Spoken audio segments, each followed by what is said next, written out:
Hey guys, what is going on? And welcome back to another episode of Club and Country. This is episode number 83, I do believe. And it's also the third episode of Season 5 as well, where today we have 3 absolutely massive games coming on the back of the opening day defeat away at Villa Park in the last game, in the last episode. We now take on Rapid Vienna, the Austrian side, both home and away. Away first in Austria, the first leg, in our Champions League qualifiers, where we need to advance to at least the group stage if we are to keep our board expectations alive of reaching the knockout stages. But sandwiched in between that, our first home game of the season, where we play host to Antonio Conte's Chelsea. And on the back of our 2-1 defeat to Villa, it's safe to say these were 3 big games coming into the episode. Now they're even more important as we go in search of our first ever competitive piece of silverware of the series in Season 5. So 3 big games today, and let's just dive straight into it. We face Rapid Vienna first away from home in Austria for the first leg of the playoff in the Champions League, and I'm resting and dropping a lot of my players due to what happened on Saturday. So lots of changes for this game, but hopefully there'll be a change to the scoreline and the result as we'll get our first win of the season. Come on, St Johnston. It's not been a great start to this game. Still 0-0 and no proper chances. 17 minutes in as the goalkeeper was almost put on an island there by his centre-back. But I'm confident at some point we'll get some attacks on goal. Maybe right now, Rob through towards Kingsley. Oh, Stephen Kingsley. Where did he come from? 1-0 to St Johnston. And our right back, playing left back in his more preferred position in this game, runs to the cameraman. Stephen Kingsley was playing striker for some reason and fires the ball in for our first European goal and the first goal tonight. 1-0. And Stephen, what on earth were you doing up there? That happens like 2 or 3 times a season. You'll just have a player who, for some strange reason, pops up in the area when he's playing like goalkeeper or something. What on earth was Kingsley doing up there? I don't know. But you know what? We don't care right now as we lead by 1 and maybe could be through for a second goal here. McBurney finds Shane Gray back towards Ollie, and Ollie on the ball through the gap towards Rob Hamilton, and he hits the post as well. Robbie boy almost making it 2. 2 of our starters starting tonight, almost doubling our lead early, but it is still 1-0, and that was a golden chance to double our advantage. Go on, Duncan, up you get, son, up you get, son, up you get, son. No, come on, Duncan, get up, boy. That's not like big Duncan Ferguson, tell ya. As we surrender possession here, and maybe an attack on our goal as well. Rapid Vienna coming forward. Kingsley doing it at both ends, makes the tackle. And Patterson, what a header from Callum. That was brilliant. And I going to concentrate there as Callum wins it in the air again. And there was no need to do that. I'm sorry. He just went flying, and here come the Austrians again, and Sutar blocks the shot, and Barry can't get the danger clear, and someone's just backing into the old boy. That's domestic abuse. It's Rapid Vienna get the ball inside the area, and we get the danger clear. I'm sorry.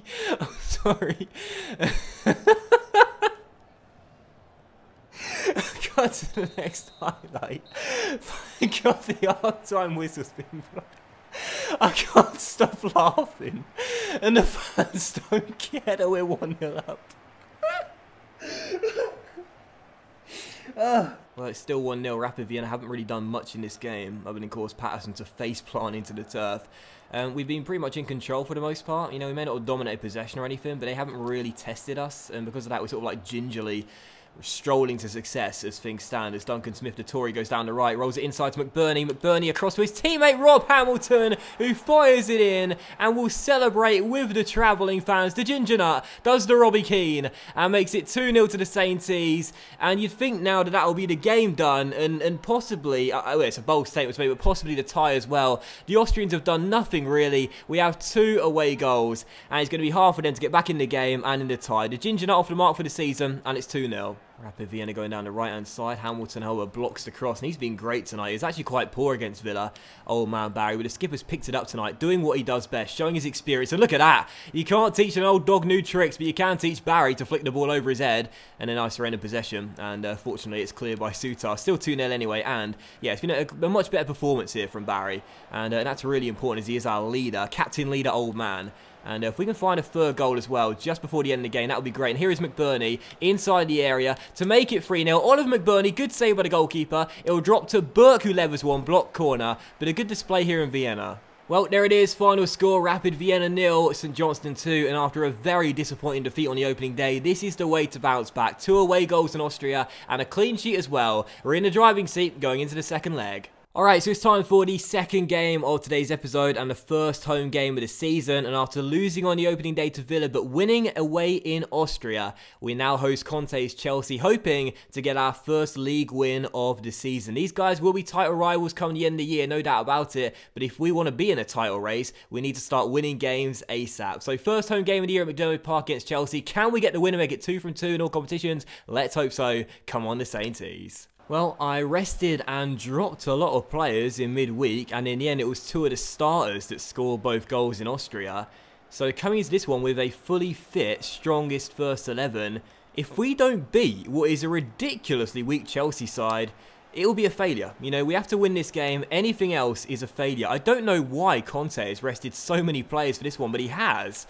And I must say, we've got to be firm favourites to get these 3 points, and if we don't, I'll be thoroughly disappointed. Kennedy down the left for Chelsea, and maybe the first proper chance here for the away side as a Brazilian has space to cross if he wants to. Kingsley won't let him go. That cross deflects off Barry, and the chance is still alive here, and Reed makes a really good save. Logan Reed pushes it to his bro Dougie. I don't know who that was took the shot there. It came in so quickly. Unfortunately, Logan was equal to it there. What an opportunity for Chelsea to take a shock lead. Unfortunately, my goalkeeper bailed me out. Rob on the ball towards Tony, and a great free ball towards Ewan. Can he make it 2 in 2? Oh, brilliant save by Moreira. 2 excellent stops by both goalkeepers to begin this game. It's still 0-0. What a save there. And we fail to break the deadlock. Well, Chelsea have won themselves a late corner with 3 minutes to go, and if they win the game here, I'll be livid. They've sent everyone forward though, and because of that, I mean, Tony, oh, you needed a better first touch, but you've recovered. I mean, please, this is the last chance we'll get. It's Tony. He needs some help. Someone please getting in the area. It's Tony. He'll play it across, surely to win the game. I'm sorry, everyone. I'm sorry, but I had to do it. Ewan McDonald with 18 seconds on the clock has won us the game, and I rarely ever cut back. But there are moments like this where I just have to do it. We need to win a trophy this year, and in order to do that, we're going to have to play dirty from time to time. I'm sorry, but you've seen the St Johnstone we all love, but this is going to be the villain St Johnstone, because we need to do stuff like this to win a trophy. We go on the break from a Chelsea corner where they sent everyone forward, did a double cutback, and Ewan McDonald simply couldn't miss, and gets his second goal in 2 games. And I swear to God, the relief on my face right now is crazy. Ewan's got the goal. We've won the game, and thank God for that. I score a cutback like once or maybe twice a series, but I'm sorry, but in this game, I had absolutely no alternative. We could not afford to slip up against this extremely weak Chelsea side. We had to get the win, and in a really damp squib, with very few chances, we win it with one of the final kicks of the game. And thank goodness for that. And when you look at these stats, there were so few chances in the game, so few clear-cut ones. I mean, had I missed that chance, I think I would have rage quit life. But we get the win, thank goodness. We're off the mark in Season 5. This has got to be the year we win a trophy. And if we got to be villains to do it, then I'm going to embrace the hate. Kevin Durant style, man. We got to win this trophy. Alright then, so third and final game today, and we stay in Scotland as we host Rapid Vienna in the second leg of our Champions League playoff. We won the first leg in Austria by 2-0, so are in the driving seat going into the game in Perth, where hopefully we will avoid embarrassment and a meltdown and make it through to the Champions League group stage. So come on the Sainties, no slip-ups in this one. Let's get the win and get through to those group stages.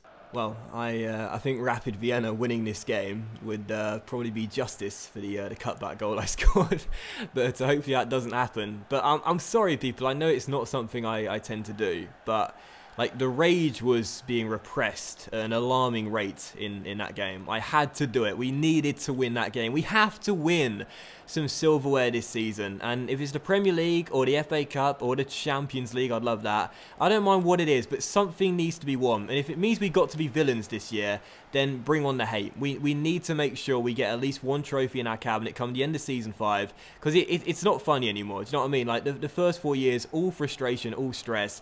It's about time we actually had some kind of reward. So come on, St Johnstone, let's avoid embarrassment tonight and make it through to those group stages. I say play like villains, embrace the hate, etc., etc. I'm just trying to immerse you in the world, you know. Like, I've been doing this for what, almost 6 years now. I'm trying to immerse you in the save. It always makes me laugh when people are like, "Oh my god, you know it's not real, don't you?" And it's like, yes, I know. I've been playing for 6 years. It's what I do. It's what career mode YouTubers do. You moron! And maybe we can go 1-0 up here. Chris Kane on the ball. Goes down the right-hand side. Drills one into the centre. He'll find his man McBurney. And oh my goodness, Oliver McBurney just smashed the ball in. Makes it 1-0 to St Johnstone. And that's worthy of a little dab. We go up front, 15 minutes in. Go in front, I should say. And it's a former Swansea man that's got it. The strike duo linking up. And the shot power on that. I tell you, I'm surprised the goal's still standing. 1-0 though. We're through to the group stage. It's over. We know it. When you entertain kids, you've got to sort of like go extreme in like your enthusiasm, and you got no idea how hard that is to do. Like, seriously. Again, I try and paint like a real world scenario in the saves I do, because I find it makes it easier for me, and the kids really like it as well. But I tell you, it's not easy. It's not easy. Like this save, like I can be a bit more relaxed in it now, and that really, really helps. Because again, it's very difficult to always be, yeah, we scored a goal. But you know, it's one of those things when I get comments from like people saying stuff like, oh my god, you take it too seriously. It's like, I'm just doing it for the audience. Like, what do you expect me to do? Do you know what I mean? Like, seriously, it's unbelievable.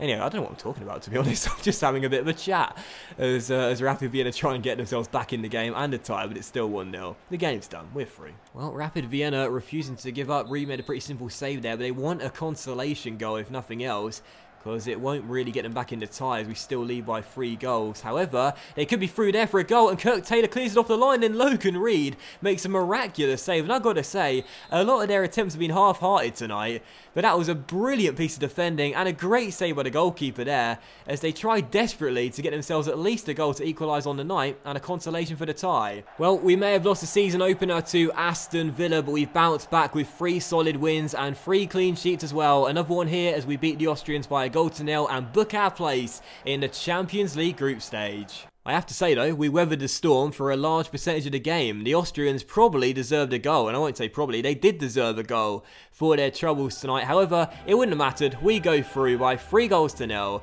Champions League, here we come. And that will end today's episode of Club and Country as well, guys. So a big thank you for watching. I really hope you have enjoyed it. We are going to end today's episode, a really bizarre episode as well, by taking a look at our Champions League group as it's just been drawn, and I feel like you guys deserve it because this has been a really weird episode. And we must end on something quite exciting. So let's see who we got in the Champions League group stage then. I'm not going to do the theme song for it, but let's find out who we have got in the Champions League. We have been drawn in Group C, and we got Atletico, who we faced last year, didn't we? I think we did.